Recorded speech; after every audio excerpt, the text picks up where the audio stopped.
Welcome back to the Sunday Screen Printing Shop. I've been having some issues with my print stroke that I've been noticing, and so I kind of wanted to address those issues and really start to kick in some good habits and implement those into my technique so I can become better. This is part of the issue with being like a self-taught screen printer, is you're not going to have someone to tell you why these things are happening, or even if you're doing something wrong. But this one I definitely have identified is for sure in my technique.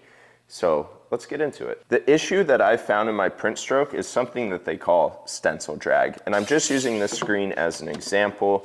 But basically what that means is that it happens both ways, but if you're pushing or pulling and you're applying a lot of pressure and friction, it's gonna push the mesh of your screen in whatever way that you're going, which if you're trying to do like a multiple like color print, or you're laying down more than one layer of ink, it can bump your design off, which causes a misprint.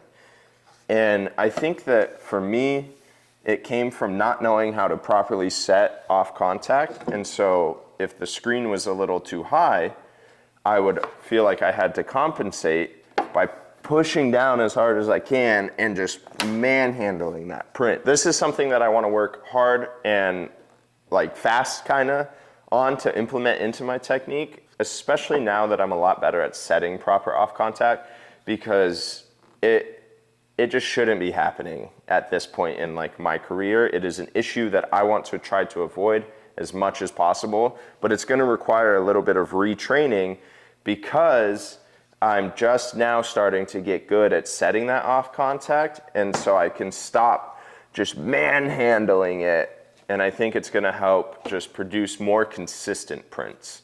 You know, I can already produce good prints, but there's a level where, you know, you can produce good prints and consistent prints. And I want to get where I'm just consistently, each print is good, good, good, good, good.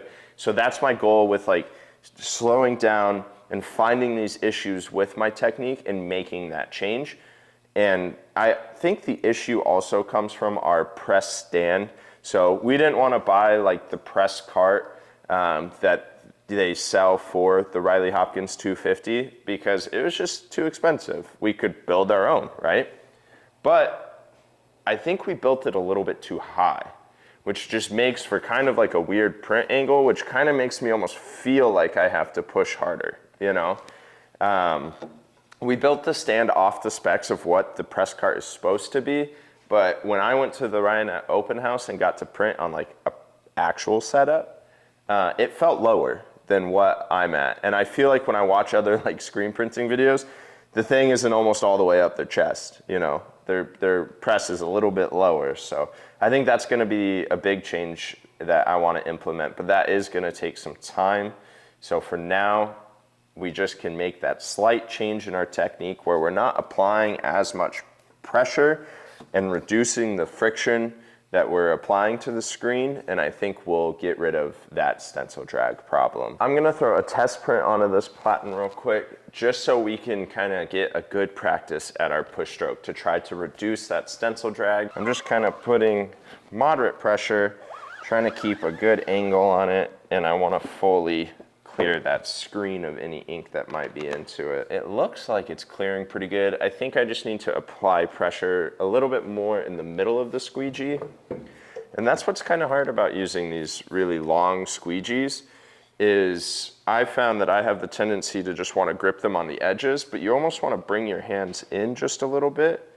And that way you're applying more pressure evenly throughout the squeegee than just on the ends. Let's throw a real shirt on here. I'm gonna send this under the flash before we print it, just so we can get it nice and warm, and then we'll throw down our first print and see if the little changes in our technique that we've made have made the difference that I'm looking for.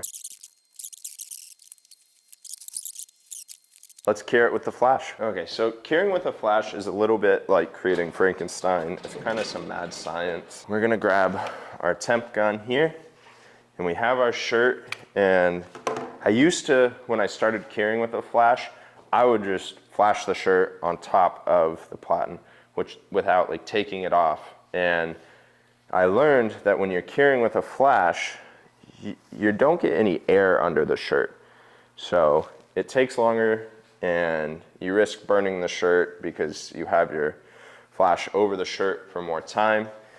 And the print sometimes doesn't cure as evenly as you need it to. So if you just simply take the shirt off the platen very carefully here, and then you just lay it on top like that, and then kind of make it a little even. We're going to cure this print in 2 different cure sections, because if we just took our flash and put it right over this print, it's not going to cure it all the way because of that cold spot that we have. So I'm going to wheel this bad boy over, get out a little timer here. Yesterday when we were at full heat, it took 20 seconds for our shirts to cure. So 20 seconds on the bottom part of the print, 20 seconds on the top. And yeah, there we go. There's a cured shirt. Let's go put it under a light and see what it looks like. So this is where we do the stretch test to make sure that we got full cure throughout the whole print. And when we go like this and pull, you can see that the print doesn't split. It doesn't break apart. So when we pull on it, that's exactly what we're looking for, which means this shirt is cured, and now we can print all the rest of them. Let's do it.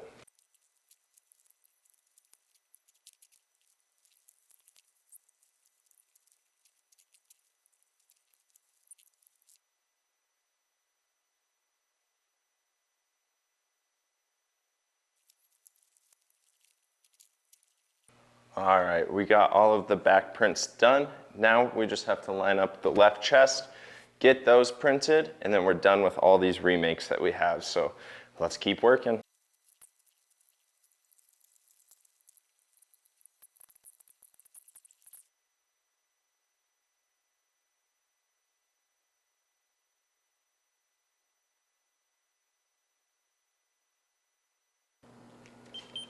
All right, guys, we are done printing all of these remakes that we had to do. And I'm so happy that we are done and can move on from this. But I think it's also important to put emphasis on the fact that we did make this mistake, and there was a lot of learning to be had from this mistake that we made. And the thing that matters most to me personally is that we made this mistake right. And that's something that I want to carry through our business as we grow. Anytime we mess up, we're going to make it right. So we have only 3 more shirts to print that are going to be arriving tomorrow because they're being shipped all the way across the country. All right, guys, that's going to be it for today's video. I hope you really enjoyed it. We did a lot of printing. I know it's been slow for the last week and a half, and I've kind of been low on energy and all this. I think we had a great time today. So don't forget to subscribe. Stay tuned because we are starting our skull print now, and I'm super excited for that project. So you guys have yourself a great day.